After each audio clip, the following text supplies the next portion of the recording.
Matthew Glover. I helped put on this shindig along with these two gentlemen over here. I'll let them introduce themselves. We'll start with Dr. Olsen. Hi, my name is Jason Olsen, Dr. Jason Olsen, as my friend put it, which sounds pretty good, so I should say that too. I am an associate professor of creative writing and English at Utah State University. I also wrote a book about Captain America that came out a couple of years ago called Mark Grunwald and the Star-Spangled Symbolism of Captain America, and we'll talk about that a little bit later. My name is Grant. I'm not a doctor, but I run the social media series CapFacts on pretty much everything, and I also run the Captain America Fan Museum, which is an online museum dedicated to all things Cap, whether it's toys or issues or random facts. And my name is Matthew Glover, like I said. I'm a practicing attorney, and I'm actually a writer for the website Cover Price. So I do a lot with comic book prices and comic news. So we've each kind of done some presentations in the past on Captain America. We wanted to mix it up this time, so we want to talk about the bad guys and what Captain America's villains can teach us about Captain America. So we're each going to take a turn. We've each picked some characters. We're going to kind of give our spiel, and then we want to open it up to you guys. If you've got some questions, if there's things you want to pick our brains about, or just have kind of a fun discussion. So, has anybody here ever read a Captain America comic? Your hands up. Okay, it's pretty good. Has anybody ever? Is it just the movies? That's where you know Cap from. Okay, a couple. Is anybody a 1940s Cap fan? I don't think you were around in the 1940s, but those are some interesting comments. We're going to talk all about that. So I guess Grant, you want to go ahead? Yeah, I will get started. So when we're talking about villains, generally a story is more interesting when the villain is somehow more powerful than the hero. Whether it's through actual physical prowess or advanced technology or other means, a powerful villain shows how great the hero is by presenting them a seemingly insurmountable challenge that is then overcome. This is not the case for the Tumbler. The Tumbler showcases how great Captain America is by being utterly pathetic and nearly useless. And I'm not even being hyperbolic when I say that. Pretty much every aspect of this character and his story just is meant to indicate that he's not that great. Even from his design, it seems that he wasn't meant to make much of an impact beyond his initial story. The idea of an acrobatic villain in a purple jumpsuit may have been a novel concept for a villain, were it not for the fact that Batroc the Leaper had been introduced 8 months prior. And Batroc had additional characteristics to make him stand out, such as his sweet facial hair that I can only wish I could grow that well, and the most intense French accent that is possible in the written medium. So even from the moment he appeared on the page, the Tumbler was the equivalent of store brand Coca-Cola. And it didn't get much better once we get more into his backstory. He monologues a bit about how he was unsuccessful in life. He tried to join a local gang and was turned down flat. And when they were booting him out, they remarked that he wasn't even worth giving a proper beating to. So he then actually took some inspiration from Captain America, saying that the only difference between Cap and an average Joe like himself was training. I guess he was forgetting about the miracle drug that pushed on 100 pounds in 3.7 seconds. But he did go and train at the circus. He learned some impressive acrobatic feats. He packed on enough muscle to rival the circus strongman, and he got really good at dodging juggling pins, which we all know is an essential trait for a supervillain. You can dodge a pin, you can dodge a ball. So he did all this with the plan to go back and get revenge on the gang who had spurned him, but was then denied this opportunity because the police took them down while he was in training. He decided the next best target was the man who inspired him, Captain America. And even in this, he fails because that Captain America is an imposter. In the previous issue of the comic, a villain named the Adaptoid, who is a robot that can perfectly mimic someone's appearance abilities, had drugged and tied up Captain America. So when the Tumbler comes busting in to fight Cap, this isn't him. Not knowing this though, Tumbler attacks and fights the Adaptoid. And he actually does well here, managing to defeat the Adaptoid in 4 pages. But these 4 pages in which he's beating the Adaptoid are the only times the character has come out on top. During the fight, the real Captain America wakes up and manages to free himself. And once the Adaptoid is defeated, the real Cap and Tumbler begin to fight. Where it took the Tumbler 4 pages to defeat the Adaptoid, it only takes Cap 3 to beat the Tumbler. And this fight is unfortunately much more one-sided, with the Tumbler not managing to land a single blow on the real Cap before being beaten and knocked out. So now we've spent the last few minutes talking about how pathetic and useless the Tumbler is.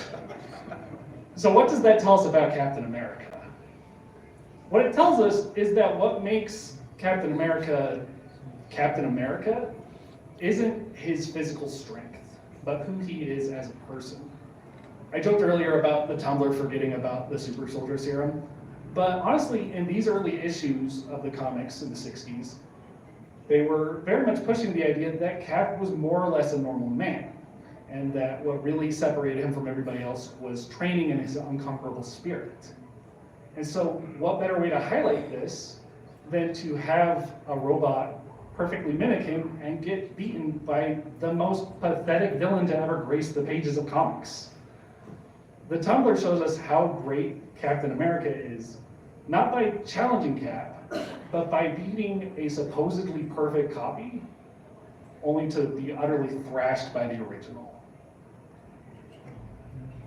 So now that we've talked about Cap's most pathetic and forgettable villain, we're going to move on to his longest lasting and most well-known villain, the Red Skull. The Red Skull, Ooh, yes. yeah, everybody boo. The Red Skull appeared in the same issue as Captain America himself, back in Captain America Comics #1, which was published in December of 1940. So there's been over 80 years involving this character. And what that means is that there's been a lot of different versions of the Red Skull.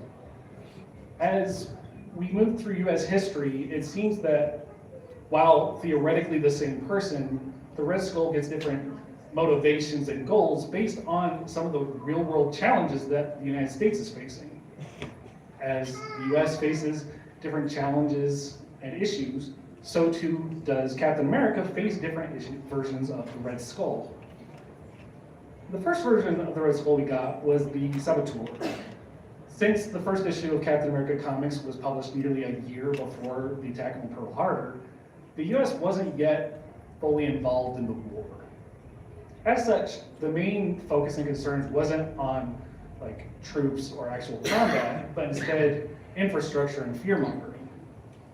This version of the Red Skull would kill people with a supposed gaze of death, where he would target them and stare at them until they became so frightened that they would die.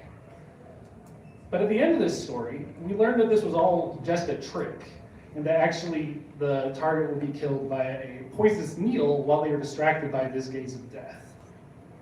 And this is important in comparison to his appearances in later decades, where the Red Skull was never shown to have any actual real power over the United States or Captain America, and instead had to get by with trickery and deceit. Since the outcome of the war hadn't been decided, you wouldn't want to do anything that would imply that the enemies of the United States were more powerful than us. That instead the only way they could get one on us is if we weren't paying attention to them and taking them seriously. As the war, after the attack on Pearl Harbor and we fully entered the war, there were a few changes for the Red Skull. One of which is that his costume occasionally changed to include the Japanese rising sun rather than the swastika. Although this was kind of intermittent and not necessarily a full redesign. But much like Cap himself, he was able to be more fully involved in the war itself, doing things like capturing US troops on the battlefield or running a concentration camp. But once the war ended, superheroes and superhero comics in general took a bit of a dive in popularity. While this wasn't unique to Captain America comics, it did seem to hit particularly hard where he had been so attached to the war previously. And as a Nazi villain, the Red Skull had even less of a place in a post-war society. There was a brief time where they removed the symbolism from his chest and just had the green jumpsuit, and they had him turn to basic, ordinary theft, and instead of being a foe of democracy as he would previously proclaim, he was now an enemy of society. Later on, he would kind of return to the idea of a spa and to sabotage during the Red Scare of the 50s, albeit this time for the communists rather than the Nazis. But despite this, he still didn't manage to land much of a real impact, and he faded into obscurity for many years. During the superhero revival of the 60s, though, he was able to come back in a big way. The first few stories in which he was brought back were presented as flashbacks to World War II. And in these flashbacks, he was presented as a much greater threat. Since the war was over and the war was decided, we didn't have to worry about impacting morale on the home front by showing them to be more powerful.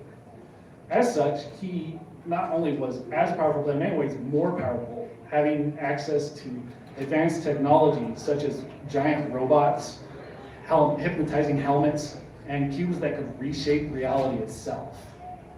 With these, the Skull was able to be a full-blown threat in ways that he hadn't been able to when the war was looming over the country. And generally, his plans tend to be massive in scale, with the idea being that he would take over the world or even the entire cosmos. And this would begin to shift and change as we moved into the 70s and 80s, as the civil rights movement and other social issues moved into the forefront of the American psyche.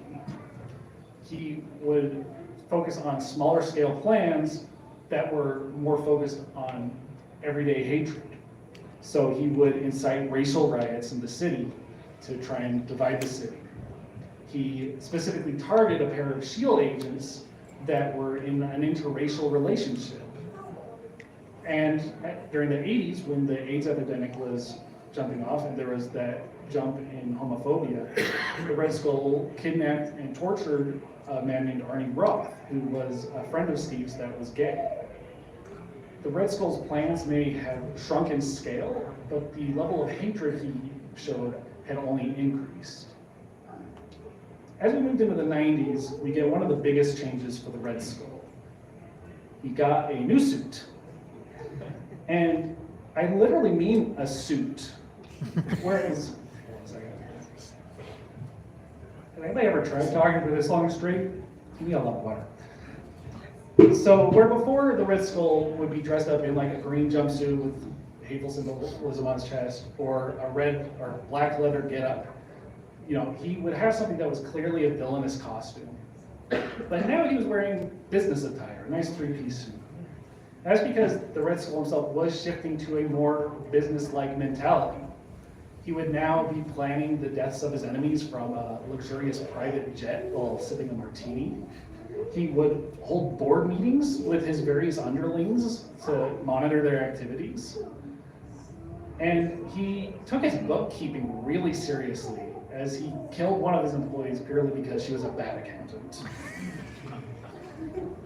This version of the Red Skull came about shortly after there was a significant worldwide recession. And there was serious debate at the time, and even now, as to how much this had been caused by some measures that deregulated the banks and allowed them to take on riskier loans. And so with this, businessmen who acted without fear of the consequences of his actions would have really well represented a lot of the fears that were going on at the time.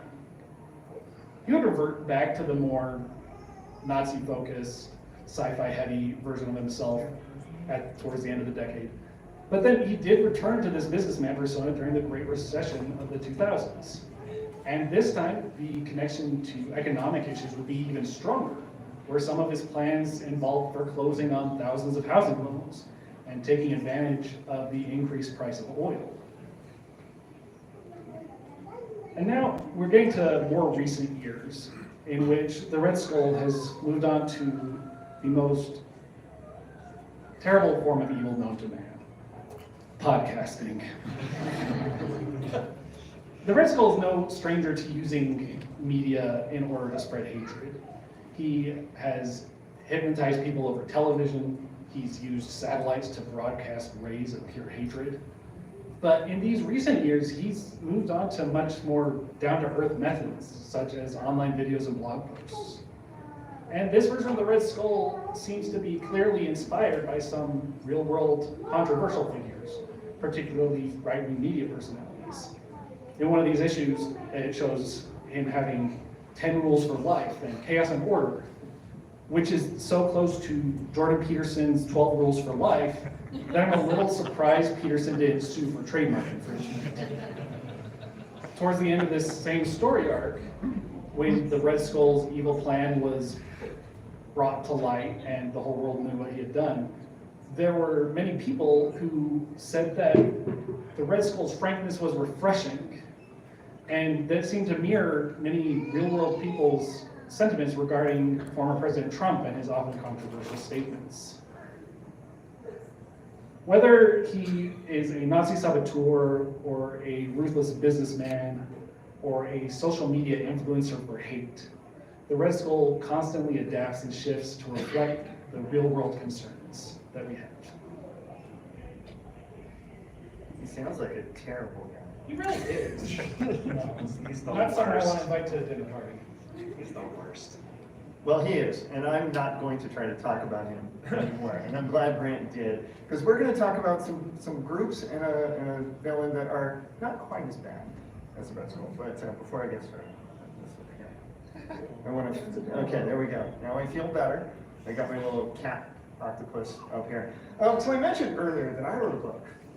Because I say that every few minutes if anybody wants to hear it. And that book was about the writer Mark Grunwald. And Mark Grunwald had a 10-year run on this comic. He wrote from 1985 to 1995. So that dapperly dressed evil Red Skull businessman, that happened during Grunwald's run. In fact, Grunwald starts in issue 307, so I put a picture of it up here. And in issue 300, the Red Skull had died forever and ever and ever until he got better eventually. And we don't need to get into how that happens because, you know, comics. Comics are weird.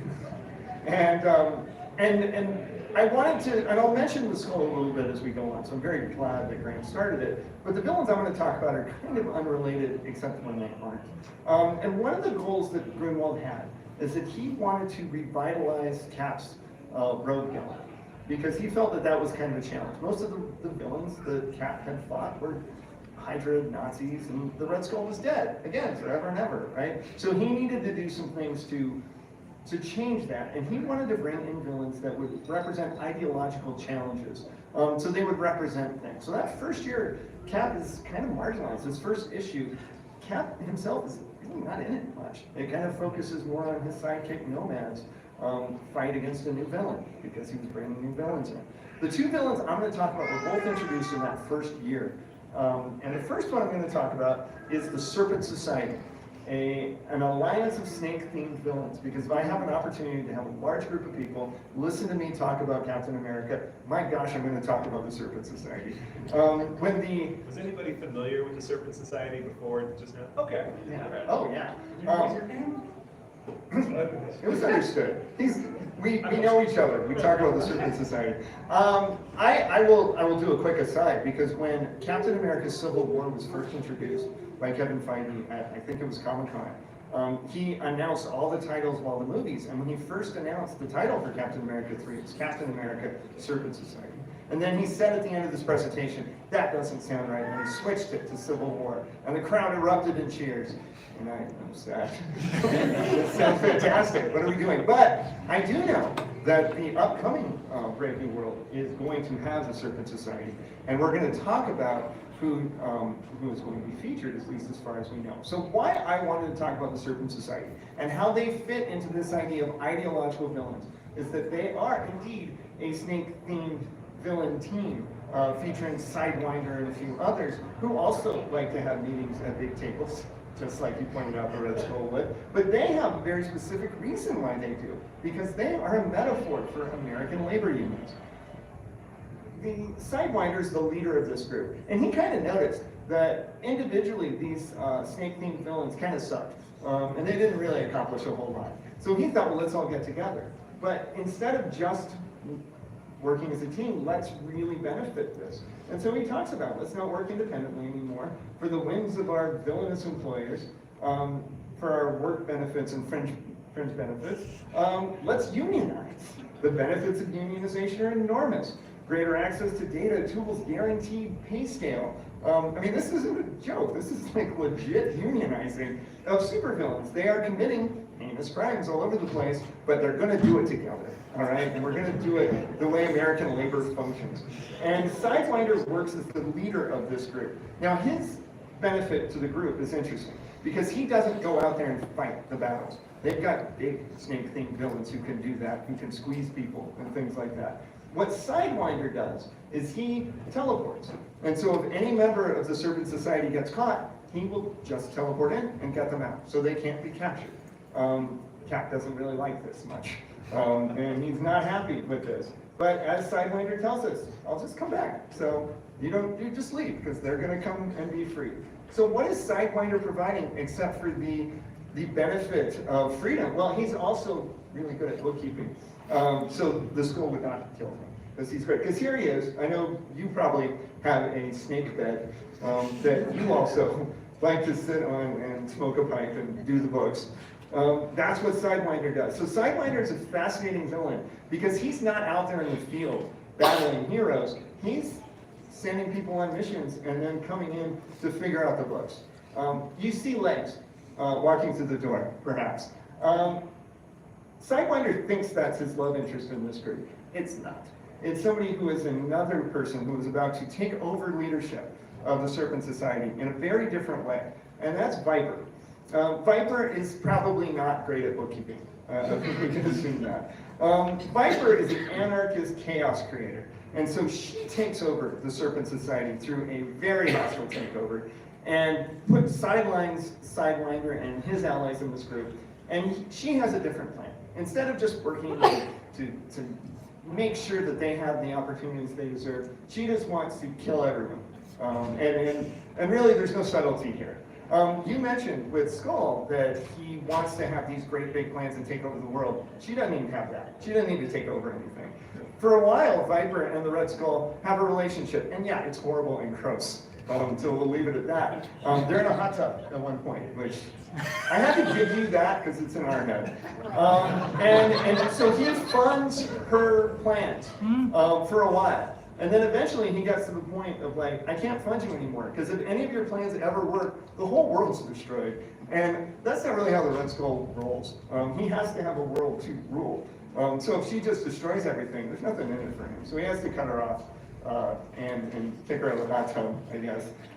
So there she is, subtly walking through the streets of DC, blasting everything in sight. She is the Viper coiled at the nation's breast. She has a plan that she uses the Serpent Society for, after she takes them over, to poison the water supply of Washington, D.C., and then eventually America, and turn everyone into mindless snakes. The mindless snake in this picture, you know where I'm going, right? That's Ronald Reagan. And so Cap has to fight Ronald Reagan in the Oval Office while Viper's just holding nuts and laughing. Don't worry, Cap wins. Reagan's okay. Eventually it all works out. But I just wanted to kind of illustrate this just to show the contrast between Sidewinder and Viper. And I want to talk a little more about Sidewinder because one of my favorite stories is 424. where Sidewinder comes to seek Cap's help because Sidewinder's daughter is sick. And this is long after the Serpent Society has moved on from his leadership, but he wants to save his daughter, who needs to go through this treatment. And so he comes and talks to Cap about it. And he's asking Cap for money. And Cap's like, I don't have any money. I can't do this. And so Sidewinder gets very mad.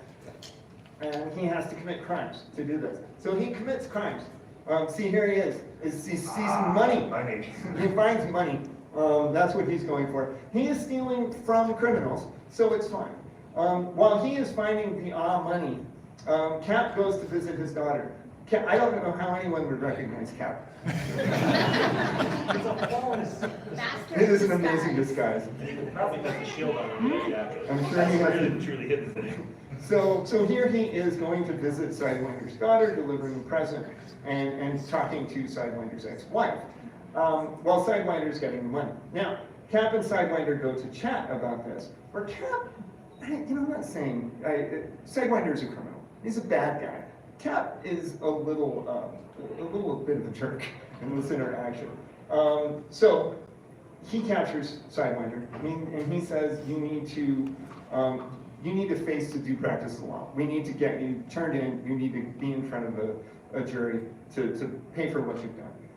Sidewinder asks, can I wait till my daughter's surgery? Cap's like, no, she's fine. Amelia is fine. Cap says, you know my daughter's name? Yeah, she's great. You must be proud. So what are you going to do?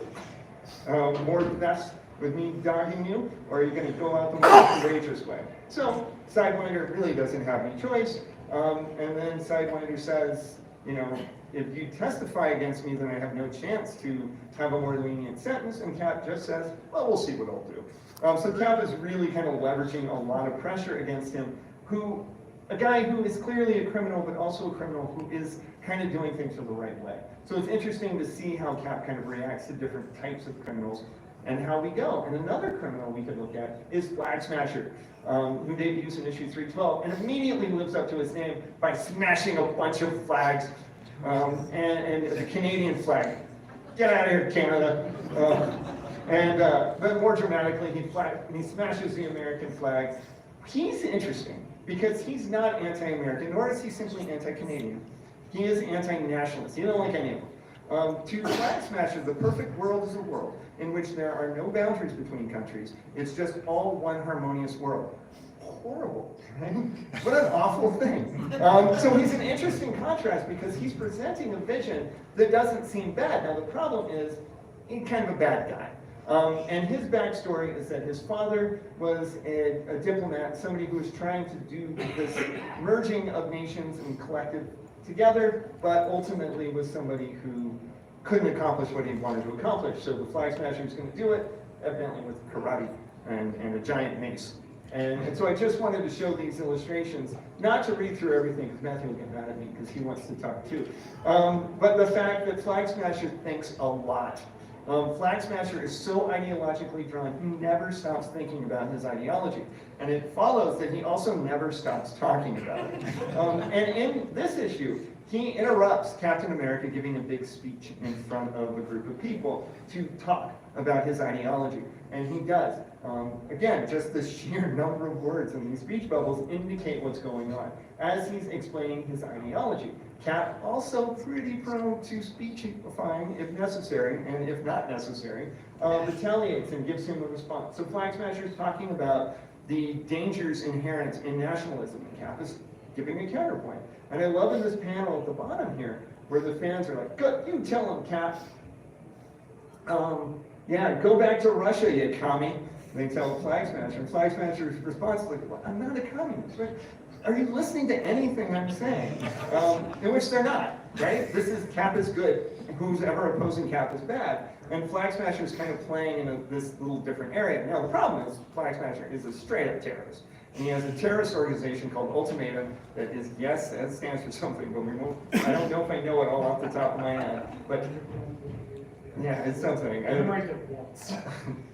For you. And comics are great. But Cap doesn't necessarily have the patience for these conversations. So there's another adventure where they fight, and Cap saves him and explains that I'm not doing this out of you, I'm doing it out of my love for humanity. And Flag Smasher says, well, I love humanity too, but I wouldn't do this for you.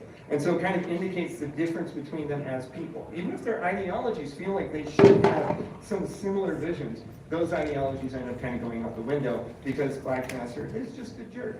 And Cap isn't, even if sometimes he's a little mean to Sidewinder. This is one final thing I wanted to share, because I love this moment. Flag Smasher has put together a big device that's going to destroy everything. We don't need to talk about it. Cap doesn't care about it either. But he finds out that his terrorist organization is being funded by Red Skull. He's not a Nazi. He doesn't like this either. So he calls in Cap to help him destroy it because Cap is noble and the Red Skull is not. And so what I love about this moment is at the bottom of the first panel here, Cap says, I don't even want to know how you thought this machine would implement your goal to abolish all neighbors. And Flag Smasher's immediate response is, I'll tell you anyway, and then launches into it. And Cap's thought is, what an idiot this guy is. I mean, this is where we are. And so it's so fascinating to see the dynamic that Cap has with these different villains, and then what helps to sort of frame him. And if you want to know why he's wearing the U.S. agent costume, we can talk about that later. But I want to hand this over. Thank you. Yeah. All right, how's everybody doing? Still doing good? Still with us? Okay. All right, so I'm talking about two characters, and if Captain America is this embodiment of the American dream, that he's loyal to the dream, what makes us the best parts of our virtue, the compassion, loyalty, the duty. What happens when you look at the reverse of that? You turn that character on its head. And Marvel's experimented that with two characters that are a little bit more modern, because in modern comics, we like to do a lot of deconstruction. Anybody familiar with Homelander? Yeah, we've heard of Homelander.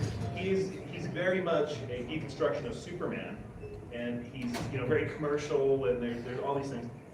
And so when we look at Cap characters or modern Cap villains, they tend to show a little bit of this.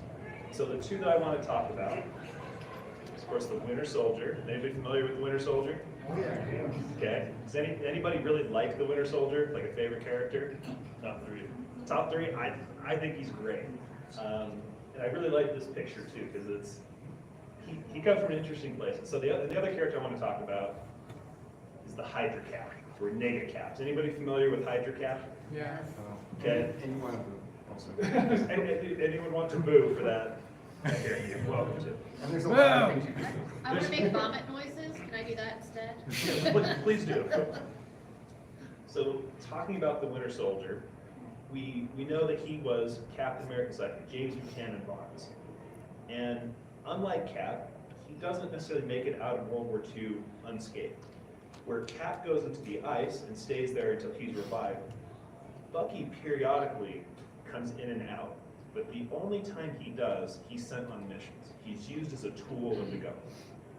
When Cap comes out of the ice and he meets the Avengers for the first time, he's his own agent. He has his memories, he's trying to figure out his place in the world. When Bucky gets brought out, when Winter Soldier gets brought out, it's for a purpose. And his agency as a character was taken away. But it stands in a lot of juxtaposition because Cap never had his agency taken away. A lot of Cap stories are about Cap making the right choice, about him making tough decisions. Bucky never gets that. And so I think that teaches us a lot about how these characters inverse. In fact, I'm sure everyone's seen The Winter Soldier.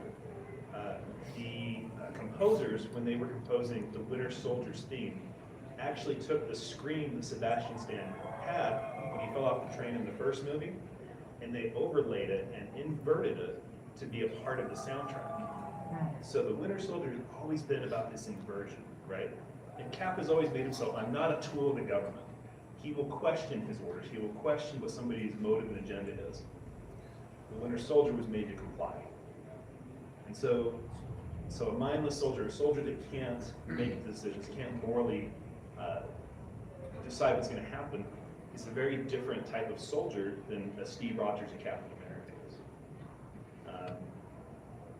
And in fact, does anybody know where the title Winter Soldier comes from? So there's a poem or a short story that talks about the summer patriot. It's easy to be patriotic and it's easy to do the right thing when times are nice.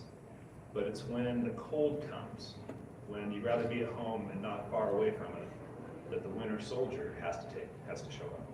And so taking Bucky, taking this character that was Cap's best friend, somebody that he knew, and then putting him through this is really interesting. And I think the Falcon and Winter Soldier series does a really good job of starting to unpack some of that PTSD that Bucky clearly has. And just the incredible amount of guilt that he has. Steve kind of doesn't have that. He has more of a search for his place. He kind of is that man at a time. But then he falls in with the Avengers. He falls in with his group with S.H.I.E.L.D. and kind of navigates his world through. Bucky never does that. He always has that self-doubt, which is not something that we see in Captain America. Captain America is very sure of himself. He knows his ideals. Bucky is not. So I think that's an interesting part. That's some fun music. So it's not just my head. So I put some of these up. Fantastic artistry. But I think one of the most telling covers was the trial of Captain America.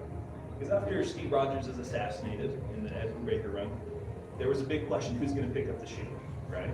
We had the same thing in the MCU when Steve made the decision not to come back. Who's going to build the shield? And for a short while, Bucky took up the mantle. But his run with Captain America was full of, I'm not sure if I'm doing the right thing, am I doing enough? Because can you imagine yourself having to fill in the boots of Steve Rogers and fill in that role? It'd be really intimidating. And you constantly be asking yourself, am I doing it right? Am I doing it well enough?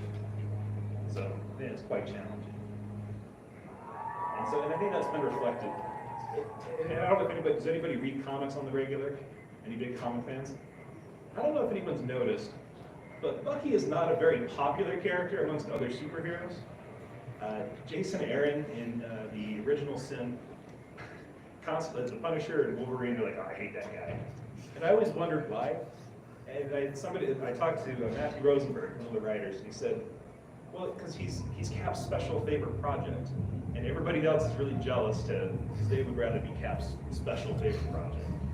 And I thought about that. I'm like, Cap does spend a lot of time trying to help his PTSD buddy out, and, but that's what Cap does, right? He doesn't leave somebody behind.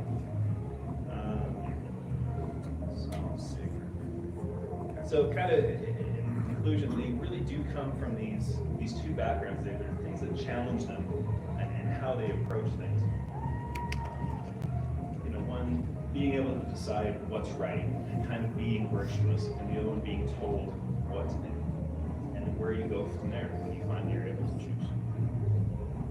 Okay, Hydra Cap. Anybody not familiar with Hydra Cap? We'll do a quick recap. Okay, save some hands, very good. Okay, okay. So you may have seen that. Ooh, I was so dramatic, the screen almost fell down. So Captain America for a little while got depowered following one of his runs. He was skinny Steve, he was older. And then a storyline gave him back his powers for using the cosmic cube, right? And comics. Comics are complicated, comics are fun. And in that process, everybody thought, oh, okay, Steve's repowered, we had to get him back in the Captain America suit. At this time, Sam had the Captain America animals of Captain America. So Marvel said, hey, great, we'll have Captain America with Sam Wilson. We'll have Steve Rogers Captain America. So I was all excited. It's going to be great. I picked up that first issue, and in that first issue, Cap's in this new uniform, and at the very end of it, he kicks, is it Jack Flag? Jack Flag. He kicks Jack Flag, one of his allies, kills him as he falls out of the back of a Quinjet. And he walks to the front, he's got a hostage, and he looks down at him and he says, Hail Hydra. And everybody was like, what? Oh, what's going on?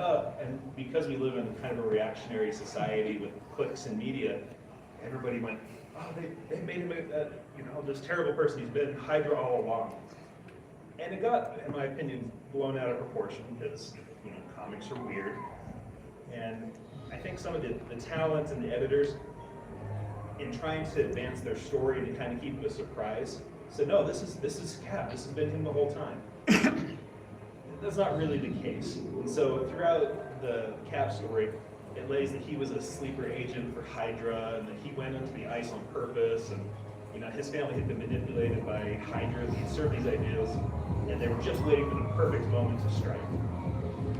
And when you think about it, when you talk about like Scott Pilgrim versus the World, Like there's the Nega Scott. It's always like the hardest one to fight is the one that has the exact same attributes. Imagine a Captain America that's that's strategic, that knows tactics, that can outfight and outflank you, and then take away his moral center, take away his virtue. That is a very dangerous person. Because if you were going to try to overthrow the government, who better than Captain America, right? So it goes on for a while. We have a big event, it's the Secret Empire, where he finally reveals, hey, I am a Hydra agent. And this was really hard for a lot of people to take. And a lot of people went back to the 1940s comic, written before Pearl Harbor. This is not my Cap, this isn't what I want to see. But comics do what comics do. They're complicated, they're weird. And our real Steve Rogers comes back. He comes back for his shield. And he gives it to the Nega Steve. Which is what we all want to see, right? It's an interesting story because Captain America himself is virtuous. He's audacious. He does all these things. But if it's not aimed the right way, if he's not doing it for virtuous reasons, that could be a really scary character. So I'm glad that he is as noble as he is, and it's a way that we can deconstruct Captain America without having to turn him into a Homelander or into an overpowered character that we kind of see in other media and other tropes. I found it fascinating. I'd love to talk more about it. And we want to talk about it with all of you. So we've got a microphone set up here. So real quick with that, sorry. So we are recording this presentation. So it's only pointed at us, so don't worry about being on camera, but just wanted to warn everybody that your voice will be recorded if you ask a question. So, questions? It's right there. It's right there. Come on. Okay, so I got to sweep the pot. The first 6 people get a fabulous prize. Can I go ask a question? Yeah, please. Hi, why do you think Captain America's has such vast appeal for the past 80 or so years? Should I start? So maybe this is going to sound blasphemous as someone on this panel, but there have been times when he hasn't been that popular. Like there was a time he got canceled in the late 40s, tried to bring him back a little bit for the 50s, and there have been multiple times during his run that he did nearly get canceled. But I think it does tap into something that we all want, where the idea of like a paragon of virtue is something that is appealing to a lot of people. I don't know how much everybody else feels about it, but like I know that I myself am not a perfect person as much as I would like to be, and I often see my own faults and my actions. And so having a character who manages to do the right thing is just, that's something I want to do. And so that's why I keep coming back to Captain America, and I think why a lot of other people keep coming back. So Grant, I want to interrupt you. Do you have what would Captain America do? So if you're a fan of Captain America, I'd encourage you to check out the Facebook page. It's CapFacts. We run a great podcast. We have these coins. I think it was familiar with the challenge coin tradition. I got the red one. Oh, I got the blue one. So on the back of the coin it says, what would Cap do? I think so. He gave us pins, it's okay. I love this question, and I think Cap's aspirational qualities are really what are important. And I think it's important you brought up what you brought up.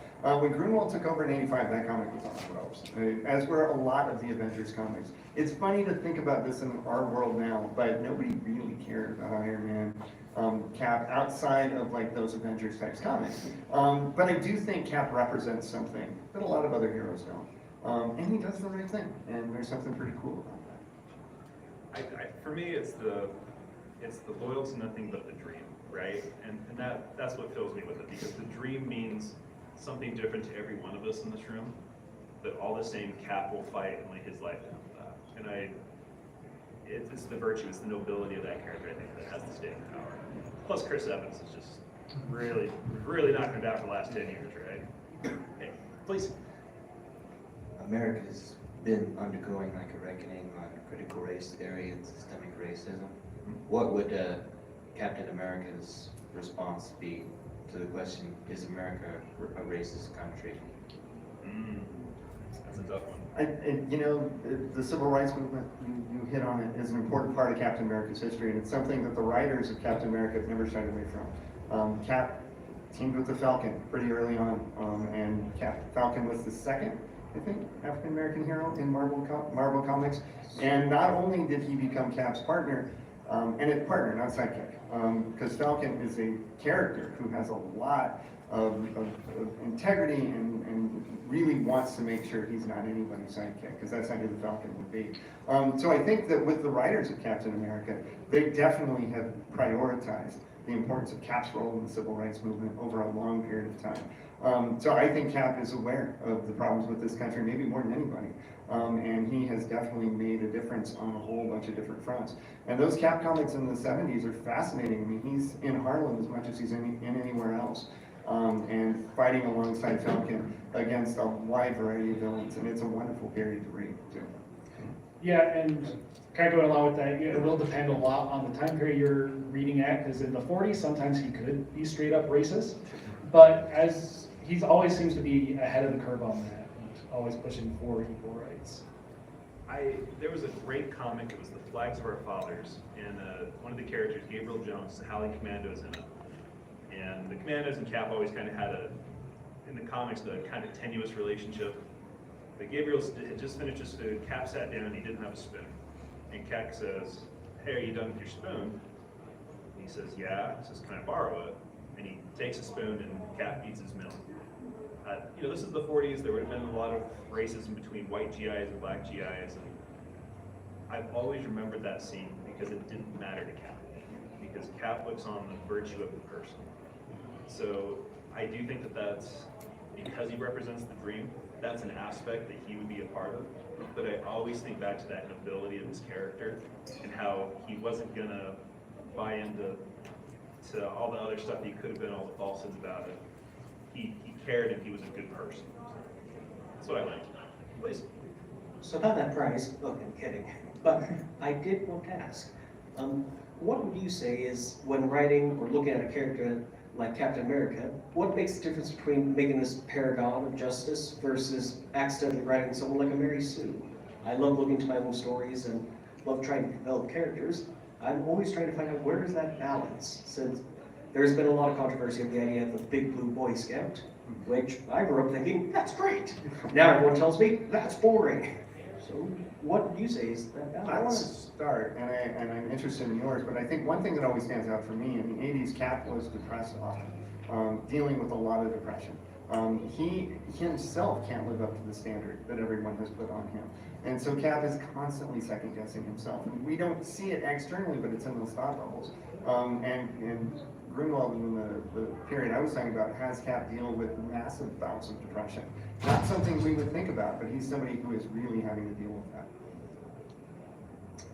So one is that, I think one is he never talks down to anybody, pretty much. He tends to talk to people on the level and inspire people to do better, but doesn't act like they're terrible people for what they do, unless they are terrible people, like the Red Skull. But then also, there are times when he has doubts in himself or has his own struggles. Like, he always does the right thing, but there have been times when he's like, okay, I just teamed up with this person and my honor says I should help them in this way, even though the law says I should do it this way. And he has, so he has the struggle sometimes to figure out what is right in these scenarios. So I think that helps a lot. I think they had it on that. I probably didn't ask that one. I think we've only got about 2 minutes left. I can't speak for the two of you, but I'm willing to talk to people outside of this room. We'll sneak out of the hallway. Those of you who had questions, or asked us questions, come find me. I've got some prizes for you. Real fast. Okay, you talked about Captain America being a mantle taken up by Bucky and by Sam. How do the villains specifically view those new mantles' legitimacy? That's a great question. I'm getting the sign that we Yeah, got to wrap up. Okay. But Let's talk about That's it. a great question. Because I have a lot of answers about that that I think are fascinating. Thank you all for being here.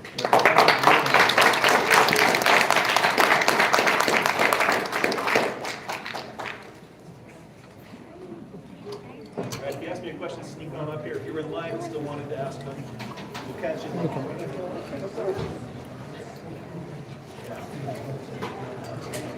Great. You guys bring your backpack? Well,